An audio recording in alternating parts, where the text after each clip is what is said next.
Another rapper was killed. This time it was Philadelphia rapper PnB Rock.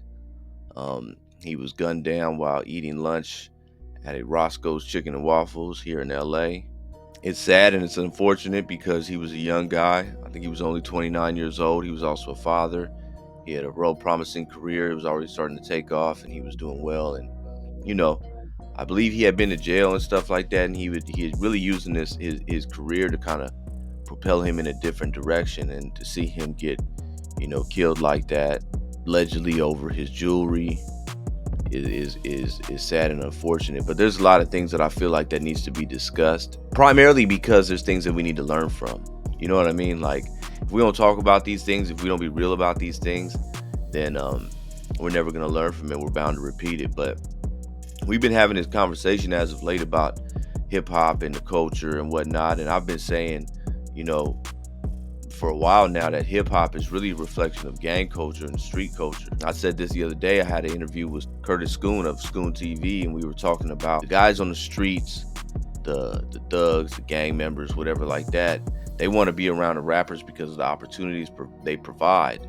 The access to a way of life that would not be provided to them if given in their current circumstances, whatnot, right?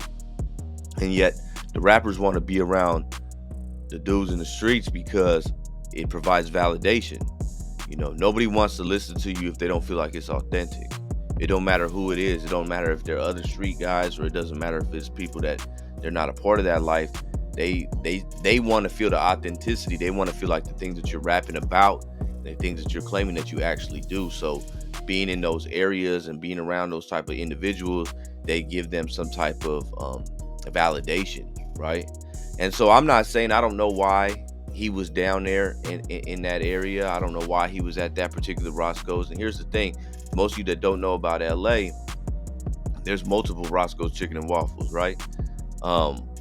There's one in Hollywood, there's one in West LA, there's one in Inglewood, more like the Hawthorne area, near LAX, and there's one in the one that he got killed at, which is on Manchester and Main, right there in South Central. And so, as most of you know, I run a reentry program for guys getting out of prison, and it's not too far from there. It's really just a few streets away from the area where he got killed. And so I'm pretty familiar with the area, but that Roscoe's Chicken Waffle is not the place to be. I'm just telling you right now, like, it's really at the intersection where there's a lot of different gangs in that area.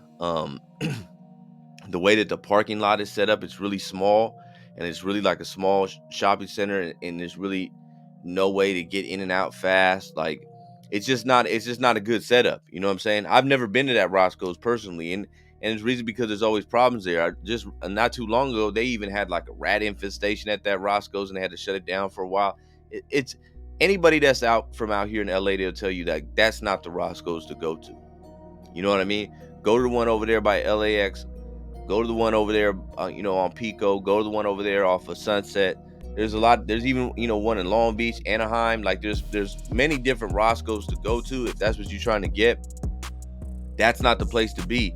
And here's the thing, when you're a rapper of high profile status, when you're flossing hundreds of thousands of dollars in jewelry, people know, man. They know. And it's crazy because he was just on a podcast with DJ Academics talking about how he was out here in LA and he had got pressed a couple times, and where he felt like that's what their intention they were gang members that kind of were banging on him and pressing him, and he felt like their intention was to rob him. And he said that this happened over there on Fairfax. I'm assuming Fairfax and Melrose, because that's where all of those shops are at. That's not a bad area down there. I mean, they got their little issues like they do everywhere, but that's not a known gang area. So to get banged on in that area, you're not getting banged on by people that are from that area, because there's really no gangs in that area, in that particular area right there, Fairfax and Melrose. So for you to be already knowing that, look, these dudes are sharks, man, they're lurking, and then to go and decide when you want to go eat, you know what I'm saying? Like, you want to go to an area where that's deep. That's the east side of South Central, right? I mean, there's a lot going on down there, a lot. I mean, like I'm telling you, like I'm familiar with the area because I'm over there all the time. I'm running my program is based out of just a few blocks away, so I have an understanding of that area, and nobody goes to that. I'm telling you, nobody goes there, bro. They just don't. You know what I'm saying? I mean, I remember one time, a few months ago, whatnot. I was with my wife, and it was like, hey, you want to go to Roscoe's after we were down there at where the program was at, and we having a meeting, and she wanted to go eat Roscoe's, and we got on Manchester and we drove west, and we passed right by that Roscoe's, and neither one of us looked at each other and be like, why don't we just stop at this one? Like, that's just not the place to go. Everybody knows that. So you to be somebody from out of town, all this jewelry on, you know what I'm saying? These dudes look at it like you just a walking lick, and that's just facts, man. That's not.